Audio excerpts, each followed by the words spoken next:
Afrodita es, en la mitología griega, la diosa de la belleza, la sensualidad y el amor. Su equivalente romano es Venus. Aunque a menudo se alude a ella en la cultura moderna como, la diosa del amor, es importante señalar que antiguamente no se refería al amor en el sentido romántico sino erótico. Pese a que en la mitología estaba casada con Hefesto, tuvo otros amantes, siendo Ares su favorito, y tuvo también relaciones con Hermes por solo mencionar. Junto a sus hermanos, ocupaba un lugar en el panteón entre los 12 dioses olímpicos. De su nombre se desprenden acepciones, como la palabra afrodisíaco, y de su nombre en romano antiguo provienen venerar y venerea. Orígenes. Afrodita tiene numerosas equivalentes, Inanna en la mitología sumeria, Astarte en la fenicia, Turán en la etrusca y Venus en la romana. Tiene paralelismos con diosas indoeuropeas de la aurora, tales como Usas o Aurora. Según Pausanias, los primeros que establecieron su culto fueron los asirios y después de ellos pafosianos de Chipre y los fenicios que vivían en Ascalón, quienes enseñaron su culto a los habitantes de Citera.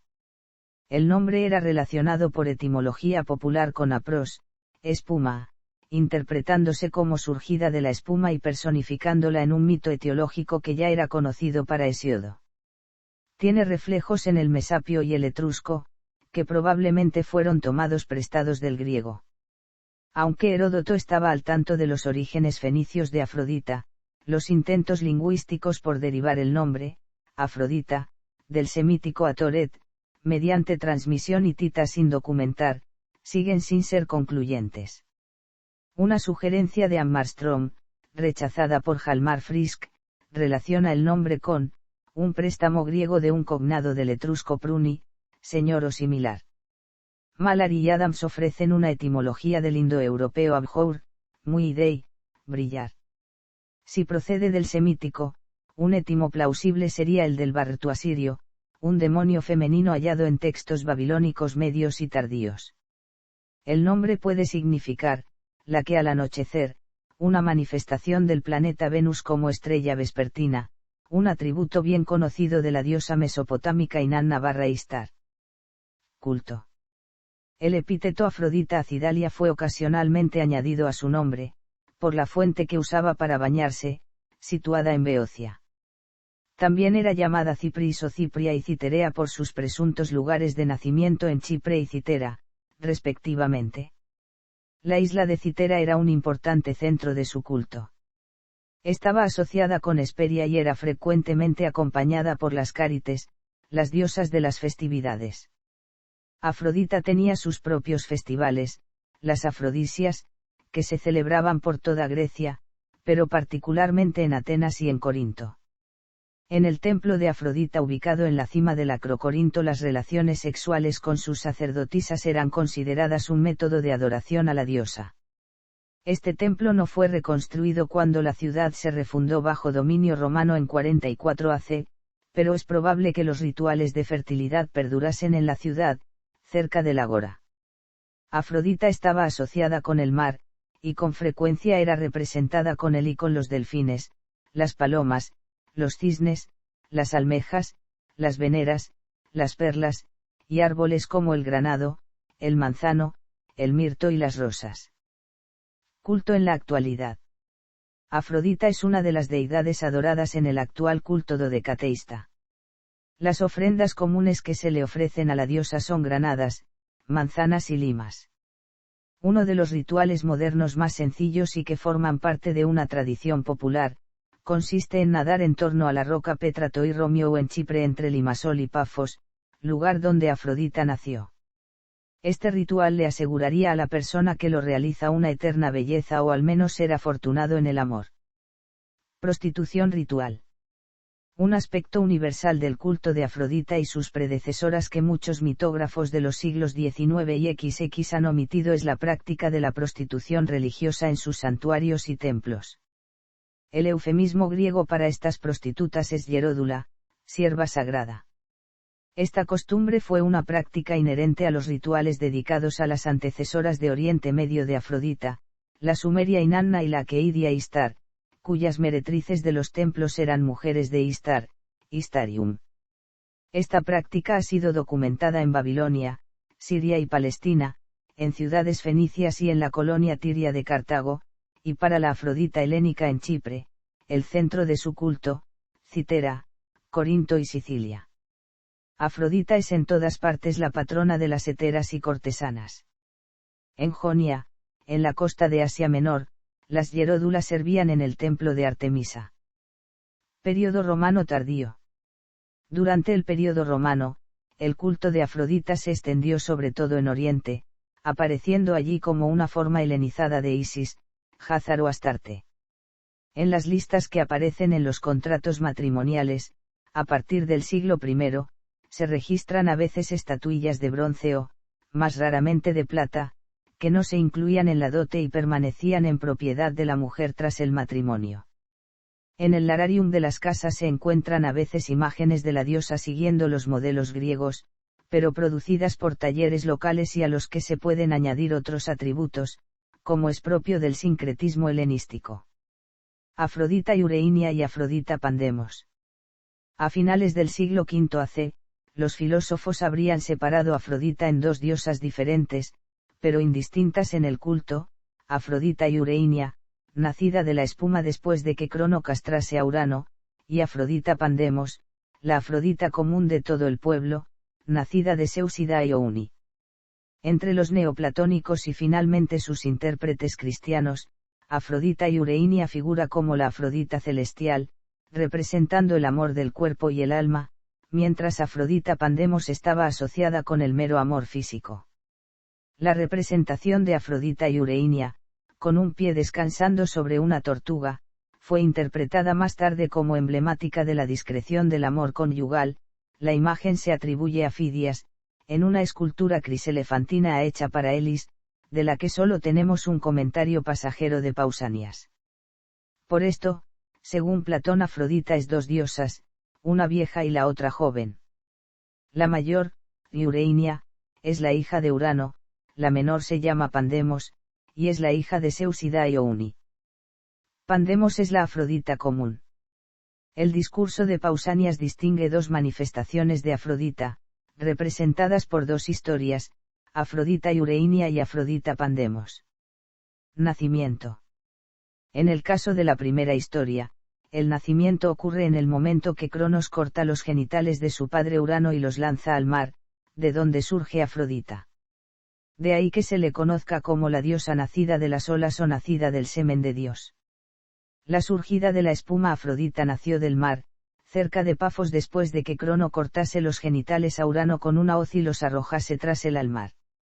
En su Teogonía, Hesiodo cuenta que los genitales, fueron luego llevados por el Piélagos durante mucho tiempo.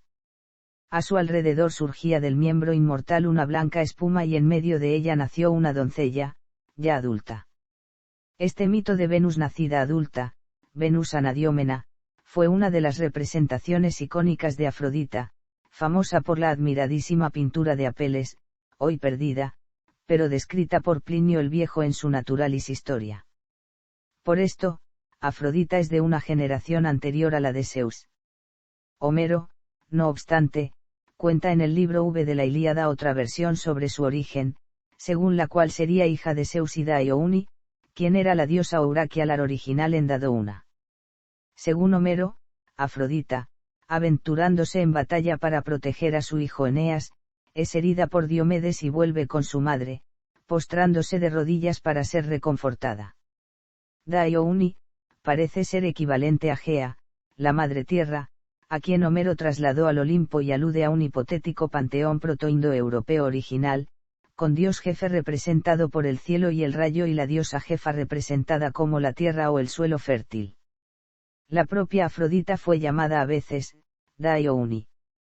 Una vez que el culto a Zeus hubo usurpado el oráculo Robledo de Dadouna, algunos poetas lo tuvieron por padre de Afrodita. El principal centro de adoración a Afrodita permaneció en Pafos, al suroeste de la costa de Chipre, donde la diosa del deseo había sido adorada desde mucho tiempo atrás como Istar y Astarte. Se dice que desembarcó tentativamente primero en Citera, un lugar de parada para el comercio y la cultura entre Creta y el Peloponeso. Así quizás tengamos pistas del camino del culto original a Afrodita desde el Levante hasta el continente griego. Algunos autores consideran que Afrodita era hija de Talasa, la personificación femenina del mar, y Zeus. Vida adulta. Afrodita no tuvo infancia, en todas las imágenes y referencias nació adulta, núbil e infinitamente deseable.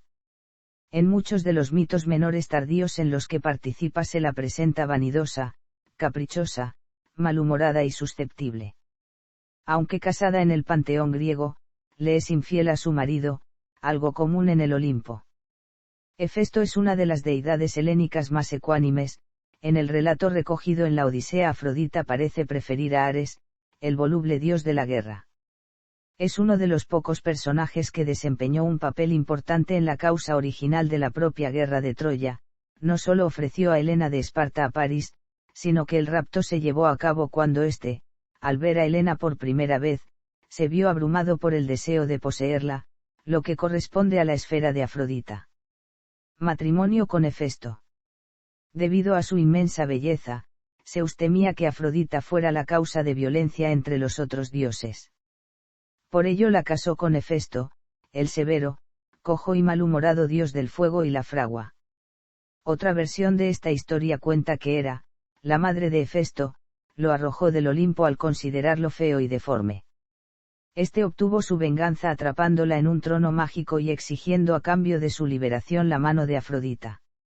Hefesto estaba contentísimo de haberse casado con la diosa de la belleza y forjó para ella hermosa joyería, incluyendo el cesto, un cinturón que la hacía incluso más irresistible para los hombres. Romance con Ares y otros dioses. La infelicidad de Afrodita con su matrimonio hizo que buscase la compañía de otros, especialmente con Ares, dios olímpico de la guerra. Hefesto fue informado del adulterio que su esposa mantenía con Ares por Helios. Planeó entonces atraparlos con una red de cadenas invisibles que había dispuesto sobre el lecho, capaz de inmovilizarlos.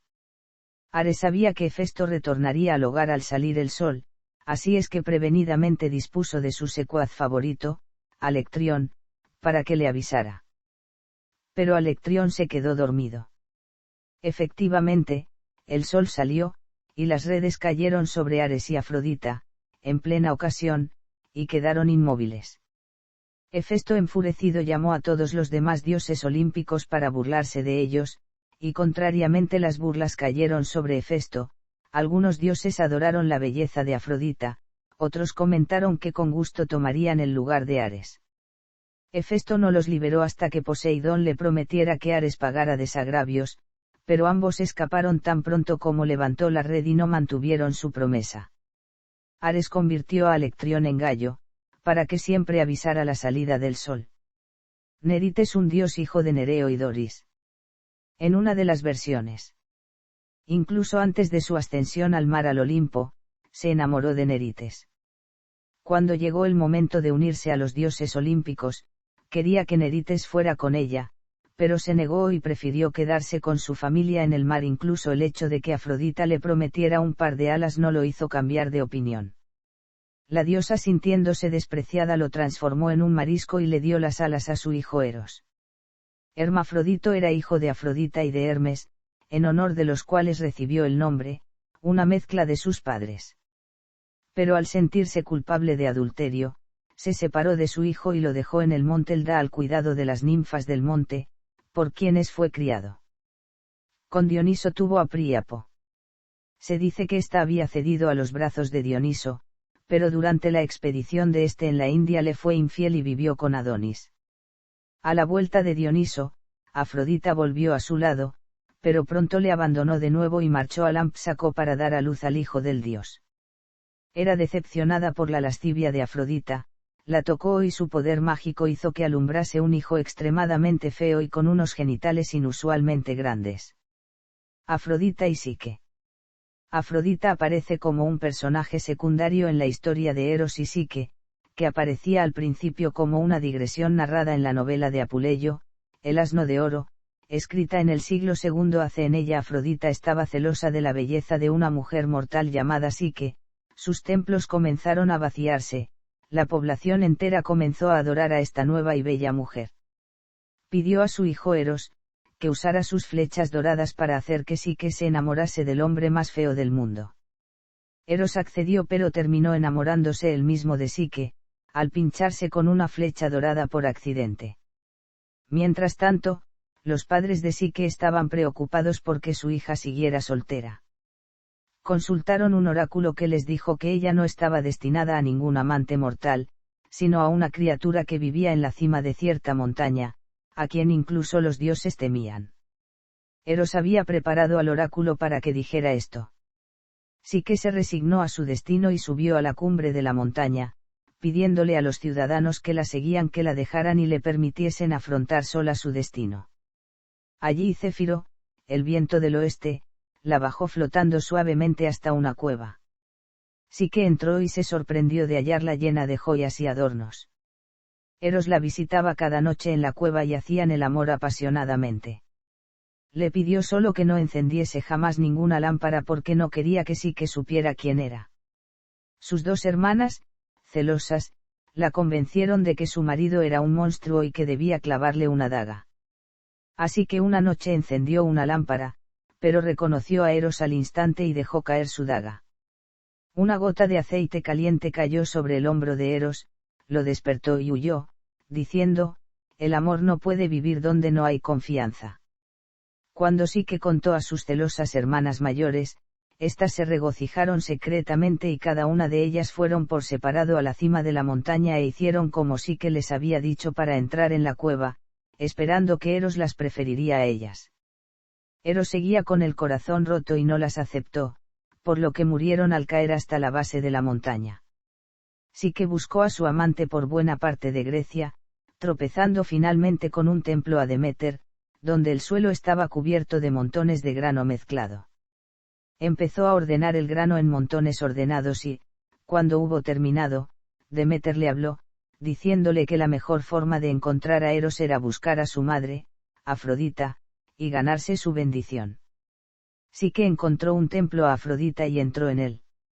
Afrodita le asignó una tarea similar a la del templo de Deméter, pero le dio un plazo imposible de cumplir. Eros intervino, pues aún la amaba, e hizo que unas hormigas ordenaran el grano por ella. Afrodita se enfureció por este éxito de Psique y le dijo que fuese a un campo donde pastaban unas ovejas doradas y consiguiese lana de oro. Psique fue al campo y vio las ovejas, pero fue detenida por el dios del río que tenía que cruzar para llegar al campo.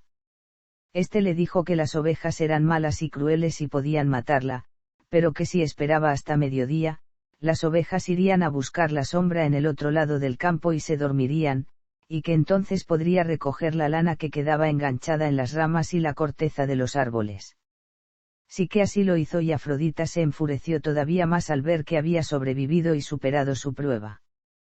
Por último, Afrodita afirmó que el estrés de cuidar a su hijo, deprimido y enfermo como resultado de la infidelidad de Psique, había provocado que perdiese parte de su belleza. Psique tenía que ir al Hades y pedir a Perséfone, la reina del inframundo, un poco de su belleza que Psique guardaría en una caja negra que Afrodita le dio. Psique fue a una torre, decidiendo que el camino más corto al inframundo sería la muerte. Una voz la detuvo en el último momento y le indicó una ruta que le permitiría entrar y regresar aún con vida, además de decirle cómo superar al perro Cerbero, Caronte y los otros peligros de la ruta. Psique apaciguó a Cerbero con un pastel de cebada y pagó a Caronte un óbolo para que la llevase al Hades. En el camino vio manos que salían del agua. Una voz le dijo que les tirase un pastel de cebada, pero ella rehusó. Una vez allí, Perséfone dijo que estaría encantada de hacerle el favor a Afrodita. Después pagó a Caronte y le dio el otro pastel a Cerbero para volver. Psique abandonó el inframundo y decidió abrir la caja y tomar un poco de la belleza para sí misma, pensando que si hacía esto Eros la amaría con toda seguridad. Dentro estaba un sueño estigio, que la sorprendió.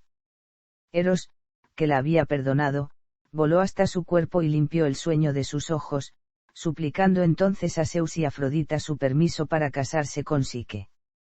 Estos accedieron y Zeus hizo inmortal a Psique. Afrodita bailó en la boda de Eros y Psique, y la hija que estos tuvieron se llamó Edoneo Voluptas en la mitología romana. Adonis y otros amantes mortales. Afrodita era amante de Adonis y tomó parte en su nacimiento. Cíniras, el rey de Chipre, tenía una bellísima hija llamada Mirra. Cuando la madre de esta cometió ibris contra Afrodita al afirmar que su hija era más bella que la afamada diosa, Mirra fue castigada con una incesante lujuria hacia su propio padre. Cíniras rechazó esto, pero Mirra se disfrazó de prostituta y durmió secretamente con su padre. Finalmente, Mirra quedó embarazada y fue descubierta por Cíniras. Enfurecido, persiguió a su hija con un cuchillo. Mirra huyó de él, pidiendo misericordia a los dioses. Estos oyeron su plegaria y la transformaron en un árbol de mirra para que su padre no pudiese matarla. Finalmente, Cíniras se suicidó en un intento por restablecer el honor de familia. Mirra dio a luz a un bebé llamado Adonis. Afrodita pasaba junto al árbol de mirra cuando vio al bebé y se apiadó de él. Puso a Adonis en una caja y lo llevó al Hades para que Perséfone cuidase de él. Adonis creció hasta ser un joven increíblemente hermoso, y Afrodita volvió finalmente por él. Sin embargo, Perséfone detestaba darlo por perdido y quería que Adonis permaneciera con ella en el inframundo. Las dos diosas se involucraron en tal disputa que obligó a Zeus a interceder. Este decretó que Adonis pasase un tercio del año con Afrodita, otro tercio con Perséfone y otro con quien desease. Adonis, por supuesto, elige a Afrodita. Adonis empieza su año en la tierra con Afrodita. Una de sus mayores pasiones es la caza, y aunque Afrodita no es naturalmente una cazadora, participa para poder estar con Adonis. Pasan cada hora que están despiertos juntos, y Afrodita queda extasiada con él. Sin embargo, su ansiedad empieza a crecer por sus deberes abandonados, y se ve obligada a dejarlo por un corto tiempo. Antes de marcharse, le da un consejo a Adonis: no atacar a un animal que no demuestre miedo. Adonis acepta el consejo, pero secretamente duda de las habilidades de Afrodita como cazadora, olvidando rápidamente el consejo. No mucho después de que Afrodita se marche, Adonis se encuentra con un enorme jabalí, mucho mayor que todos los que había visto. Se sugiere que el jabalí es el dios Ares, uno de los amantes de Afrodita, celoso de su continua adoración a Adonis. Aunque los jabalíes son peligrosos y cargan contra el cazador cuando se les provoca, Adonis hace caso omiso del aviso de Afrodita y persigue a la criatura gigante. Sin embargo, pronto es Adonis el perseguido, no siendo rival para el jabalí. En el ataque, Adonis es castrado por el jabalí y muere desangrado. Afrodita vuelve apresuradamente a su lado, pero llega demasiado tarde para salvarlo y solo puede llorar sobre su cuerpo. Donde cae la sangre de Adonis, Afrodita hace que crezcan anémonas en recuerdo suyo. Jura que en el aniversario de su muerte, cada año se celebrará una fiesta en su honor. Al morir, Adonis vuelve al inframundo y Perséfone se complace al verlo de nuevo. Finalmente, Afrodita advierte que él está allí, y corre a recuperarle. De nuevo, Perséfone y ella riñen sobre quién puede quedarse a Adonis hasta que Zeus interviene. Esta vez dice que Adonis debe permanecer 6 meses con Afrodita y 6 con Perséfone, como debió haber sido la primera vez. Anquises era un hijo de Capis con Temiste. Dependiendo de las versiones era un pobre pastor o un príncipe. Fue amado por Afrodita, quien, bajo forma humana, se le unió en el monte Elda mientras apacentaba unos rebaños, unión de la que nació el héroe troyano Eneas. Faetón, hijo de Hemera y que Afrodita raptó de niño para convertirlo en un Dimán, guardián nocturno de sus sagrados santuarios. Fue padre con Afrodita de Antinoo. Biuts era un ático hijo Teleonte y Zeuxippe, hija está del dios río Erídano. Biuts se unió a los argonautas. Se decía que, al pasar los argonautas junto a las sirenas, Orfeo comenzó a tocar una canción para contrarrestar la influencia de su canto, pero solo Biuts saltó al mar. Sin embargo, Afrodita lo salvó y llevó a Lilibea, donde fue por ella padre de Erix y Pocalión. El juicio de París. Tanto los dioses y diosas como diversos mortales fueron invitados a la boda de Peleo y Tetis. Solo la diosa Eris no fue invitada, pero apareció con una manzana dorada con la palabra Calisti inscrita, que arrojó entre las diosas. Afrodita, Hera y Atenea reclamaron ser la más bella y por tanto la justa propietaria de la manzana. Estuvieron de acuerdo en llevar el asunto ante Zeus, quien, al no querer el favor de ninguna diosa, dejó la elección en manos de París de Troya. Hera intentó sobornarlo con un reino, mientras Atenea le ofreció sabiduría, fama y gloria en la batalla, pero Afrodita le susurró que si declaraba que era la más bella le daría la mujer mortal más hermosa del mundo como esposa, por lo que París eligió a Afrodita. Esta mujer era Helena. Las otras diosas se enfurecieron y a través del rapto de Helena por París provocaron la guerra de Troya. Pigmalión y Galatea. Pigmalión era un escultor que no había hallado mujer alguna digna de su amor. Afrodita se apiadó de él y decidió enseñarle las maravillas del amor. Un día, Pigmalión fue inspirado por un sueño de Afrodita para fabricar una mujer de marfil semejante a ella, a la que llamó Galatea. Pigmalión se enamoró de la estatua y decidió que no podría vivir sin ella. Rezó a Afrodita, quien llevó a cabo la última parte de su plan infundiendo vida a la exquisita escultura. Pigmalión amó a Galatea y pronto estuvieron casados. Otra versión de este mito cuenta que las mujeres de la ciudad en la que Pigmalión vivía se enfadaron de que no se hubiera casado, y pidieron a Afrodita que lo obligase. Afrodita aceptó y fue esa misma noche a ver a Pigmalión, pidiéndole que eligiese una mujer con la que casarse y advirtiéndole de que si no, lo haría ella en su lugar. No queriendo casarse, Pigmalión le suplicó más tiempo, pidiéndole que le permitiese hacer una escultura de Afrodita antes de que tuviese que elegir novia. Halagada, aceptó.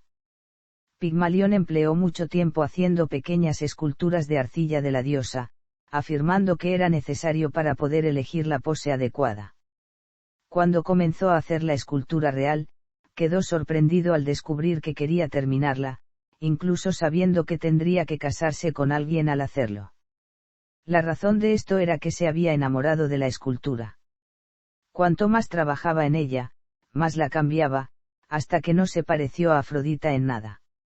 En el mismo momento en que Pigmalión se separó de la escultura terminada, Afrodita apareció y le dijo que eligiera a su novia. Pigmalión eligió la estatua, a lo que Afrodita respondió que no podía ser, pidiéndole que eligiese otra. Pigmalión abrazó la estatua, y pidió a Afrodita que lo transformase en estatua para así poder estar con ella. Afrodita se apiadó de él y en vez de esto infundió vida a la estatua. Otras historias. En una versión de la historia de Hipólito, Afrodita era el catalizador de su muerte. Hipólito desdeñó su culto por el de Artemisa y, en venganza, Afrodita provocó que su madrastra, Fedra, se enamorase de él, sabiendo que Hipólito la rechazaría. En la versión más popular de la historia, el Hipólito de Eurípides, Fedra buscaba venganza contra Hipólito suicidándose y dejando una nota en la que contaba a Teseo, su marido y padre de Hipólito, que éste la había violado. Hipólito había jurado no mencionar el amor de Fedra por él y rehusó noblemente defenderse a pesar de las consecuencias. Teseo maldijo entonces a su hijo, maldición que Poseidón estaba obligado a cumplir y así Hipólito fue sorprendido por un toro que surgió del mar y asustó a sus caballos, haciendo volcar su carro. Curiosamente esta no es la muerte que Afrodita urde en la obra, pues en el prólogo afirma que espera que Hipólito sucumba a la lujuria con Fedra y Teseo les sorprenda juntos. Hipólito perdona a su padre antes de morir y Artemisa revela la verdad a Teseo antes de hacerle jurar que matará a uno de los amores de Afrodita en venganza. Algunas versiones del rapto de Perséfone por parte de Hades ponen a Afrodita y a su hijo Eros como los instigadores del suceso. Afrodita estaba molesta con la decisión de Dimitar de alejar a su hija del Olimpo para evitar el acoso que sufría por parte de los dioses que la pretendían como esposa, y se mantuviese virgen al igual que Atenea y Artemisa. Al mismo tiempo, Afrodita también quería extender su influencia al inframundo, por lo que envió a su hijo Eros a que flechase a Hades cuando inspeccionaba los campos de Nisa en la superficie, tras lo cual quedó perdidamente enamorado de Perséfone al verla. Glauco de Corinto, hijo de Sísifo, enfadó a Afrodita, quien hizo que sus caballos enfureciesen durante los juegos funerarios en honor al rey Pelias, y lo despedazasen. Su fantasma asustaba supuestamente a los caballos durante los juegos ístmicos. Afrodita era con frecuencia acompañada por las Cárites, que son las tres gracias, Aglaya, Eufrosine e Italia. Afrodita fue una de las diosas de las que se mofó Momo, lo que provocó su expulsión del Olimpo. Afrodita figura como la bisabuela del dios Dioniso, aunque en otras versiones figuraba como su amante. En el libro 3 de la Ilíada de Homero, Afrodita salva a París cuando está a punto de ser asesinado por Menelao. Afrodita era muy protectora con su hijo, Eneas, quien luchó en la guerra de Troya. Diomedes estuvo a punto de matar a Eneas en batalla, pero Afrodita lo salvó. Diomedes hirió a Afrodita y ésta dejó caer a su hijo, volando al monte Olimpo. Entonces Eneas fue envuelto por una nube creada por Apolo, quien le llevó a Pérgamo, un lugar sagrado de Troya. Artemisa curó allí a Eneas. Convirtió a Anaxáreta en piedra por reaccionar tan desapasionadamente a las súplicas de Ifis para amarla, incluso tras el suicidio de este. Afrodita ayudó a Hipomenes en una carrera contra Atalanta para ganar la mano de ésta, dándole 3 manzanas con las que la distrajo. Sin embargo, como la pareja no dio las gracias a Afrodita, ésta los convirtió en leones. Consortes y descendientes. Epítetos y títulos. Véase también epítetos de Afrodita en la Ilíada. Acidalia, de la fuente Acidalia, Afrodita en Kepois, de los jardines. Ambologera, la que pospone la vejez. Anadiómena, que seil del mar, como en la pintura de Apeles. Andrófono, poderosa. Anosia, profana. Areia, guerrera. Outa amata, como fuente del amor espontáneo. Baiotis, la de orejas pequeñas, particularmente en Siracusa. Basalis, reina. Caliglutos, de los hermosos glúteos. Calipigia, bella fogosa. Cipria o Cipris, de Chipre. Citerea, de Citera. Despoina, la señora. Enoplios, armada. Epitimbidia, sobre las tumbas. Epitragidia, detrás del macho cabrío. Escotia, oscura. Filopannix, amante de la noche entera. Genetilis, de la maternidad. Hetera, la cortesana. Melaina, negra. Melainis, la joven negra. Morfo, término que puede relacionarse con la forma o con el sueño, con culto en Esparta. Pandemos, común a todos, una forma adorada cerca del ágora de Atenas. Persefesa, reina del inframundo, un rasgo de Perséfone. Porni, la prostituta, o meretriz diosa de la lujuria. Praxis, del acto sexual. Sosandra, salvadora de los hombres. Timboricos, percusionista. Iureinia, celestial. Templos. Templo de Pafos. Templo de Santarini o Cera.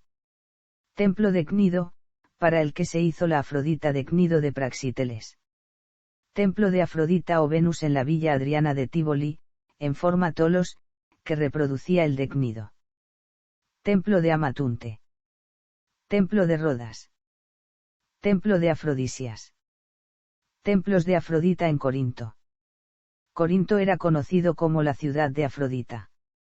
En esta ciudad la diosa disponía de al menos 3 santuarios, el más importante, en la cima del Acrocorinto, del siglo V AC, era de pequeño tamaño y sus materiales se terminaron usando para levantar una iglesia cristiana en el siglo V DC. El llamado Templo F de la terraza oeste, de mármol, en estilo jónico, se levantó a mediados del siglo I. Contenía una escultura de Hermógenes de Citera.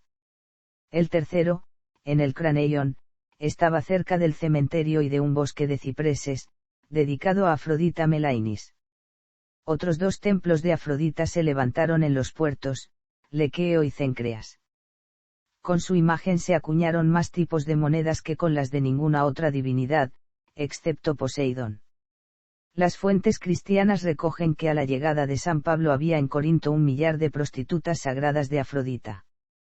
Templos de Afrodita Pandemos. Templo de Afrodita Iureinia. Templo de Afrodita en Kipis en la Acrópolis de Atenas. Templo de Esparta. Pausanias registra que, en Esparta, Afrodita era venerada como Areia, que significa belicosa. Pausanias también cuenta que, en Esparta y en Citera, había estatuas de culto extremadamente antiguas de Afrodita llevando armas, siendo el único caso conocido de este tipo de adoración de Afrodita en la antigua Grecia. Templo de Afrodita Praxis en Megara. La imagen de la diosa era de marfil, anterior a la época de Praxíteles. Se acompañaba de sendas estatuas de peito y paregoros. El conjunto indica que esta advocación ha de interpretarse como éxito en el amor. Templo de Afrodita en Afaca, sobre el monte Líbano. Fue célebre en la antigüedad por la prostitución sagrada que allí se practicaba. En el siglo IV, el emperador cristiano Constantino I ordenó que, todo él, con sus objetos de culto, fuera arrasado desde los cimientos. En distintas ciudades se levantaron altares y templos de Afrodita en honor de viudas y concubinas de los epígonos. El comediógrafo del siglo IV hace Filetero ironiza, en todas partes hay templos de Afrodita la amante, y en ninguno altares de Afrodita, la diosa casada. Aunque lo primero es una exageración y lo segundo algo incierto, sí que refleja el estado del culto a Afrodita en su época.